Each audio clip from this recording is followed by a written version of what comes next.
Helmer, 2 minutes. Mr. President, Mrs. Lunacek and my old friend Ashley Fox have explained in considerable detail why the two-seat situation for the Parliament is totally indefensible. It is hugely wasteful. It wastes resources. It wastes vast quantities of time, including, colleagues, our time. It wastes money. If you care about it, it wastes CO2 emissions. But I have to tell you, Mr. President, that I personally rather like it. And I'll tell you why I like it, because it serves as a perfect metaphor for the hubris and futility of the European project.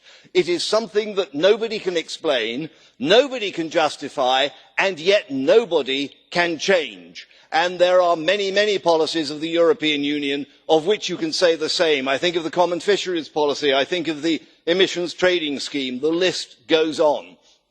I have been able to use this metaphor again and again in speeches up and down Britain in order to explain to ordinary people who are not very familiar with the European project the complete absurdity of it, and they catch it straight away. Mrs. Lunacek said companies would never do this. She is right. I say to people, are you in business? Would you move your business from London to Edinburgh for a week and then back again, and then to Edinburgh for 1 week every month? And of course they would not, and they see the absurdity of it.